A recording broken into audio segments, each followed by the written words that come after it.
Hello and welcome back to Bookish, and welcome back to another Saturday Hodgepodge, in which I just kind of ramble about book things for a little while and kind of talk about my plans for the week and what I've done, plans for the next week and what I've done this week. So, I am mid-Victober and having just a great time.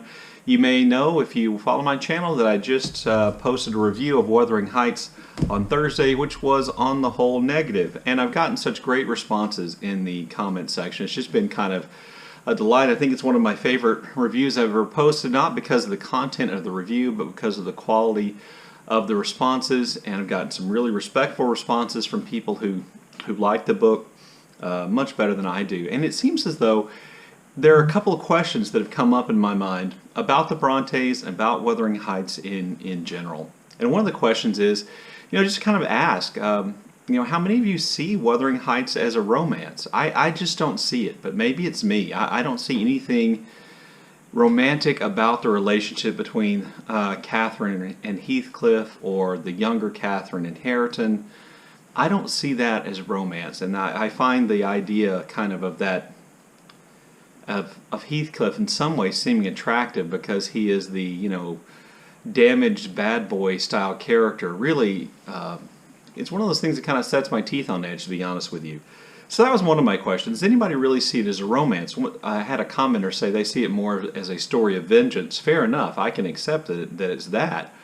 But as a romance, I really struggle. And then some questions, and something I brought up with some of the commenters is, what is Emily Bronte's mindset like that she writes a novel with so many despicable characters? Was she trying to be ultra realistic? If so, does she really view humanity as negatively as the characters in this book appear? I mean, is there a character who is virtuous other than perhaps the younger Catherine or Nellie herself? I don't know. That led me to question, what was Emily Bronte's mindset like? Was she really that cynical? Was she really that much of a misanthrope almost in her view of humanity? And then I started wondering, well, okay, so we've got Emily Bronte here and Wuthering Heights, and, her main male character is Heathcliff, which I don't think you can see as being anything but despicable. Damaged, maybe, but despicable, yes. It's been a while since I read Jane Eyre. I'm going to reread that for next Victober. But in Jane Eyre, Mr. Rochester, that's his name, right? Mr. Rochester is not a particularly nice person. I mean, after all, there is the whole thing with his first wife. And, Jane is seen as being a very admirable character. And most of the people I see on BookTube who love Jane Eyre love Jane. And that led me to question another Bronte-related question. How do you reconcile your love for Jane Eyre with her decision to marry Rochester? Isn't she better than him? Shouldn't she be able to do far better? Is this a case of, Jane Eyre being an example of the good woman who reforms the bad man? And it started me to wonder, how many of our archetypes about male-female relationships can be traced back to these two books. The persistent myth that girls love the bad boy. Heathcliff's the bad boy. Is that part of where that comes from? Is Emily Bronte to blame? She of course isn't. But is that kind of where we get that image of kind of the brooding, angry, violent, but deeply passionate bad boy image? Does he come from Heathcliff? Does the idea that a good woman can save, resolve, change a bad man into being good, does that come from Jane Eyre and Charlotte Bronte? I'll be honest with you, I much prefer The Tenant of Wildfeld Hall so far, because in that book I think Helen is a clearly admirable character. She may be, as a commenter pointed out, she might be a little preachy. But she is by far better than the male love interest in that novel. And in the end, it's the main male character who has to live up to her standard, who has to recognize his own faults and change himself. I just really think The Tenant of Wildfeld Hall is a much better book. And maybe it's just because I enjoy, a real strong female character who demands more from her male love interest. Anyway, that was just kind of a rambling thought about the Brontes as well, obviously.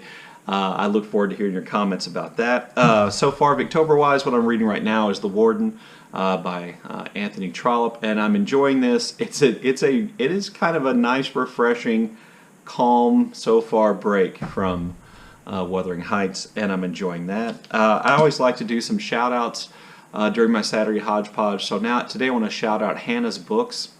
I referenced Hannah in my Wuthering Heights review, and I had the bad form and bad manners not to specifically mention her channel or to list her channel in the show notes below and give her credit for some of the ideas, for helping me kind of formulate some of my ideas about Wuthering Heights. She has an excellent video about Wuthering Heights, which I'll leave a link to below, and let me encourage you to go over and subscribe to her channel if you already aren't. She is definitely one of those booktubers who needs to have more subscribers than I do.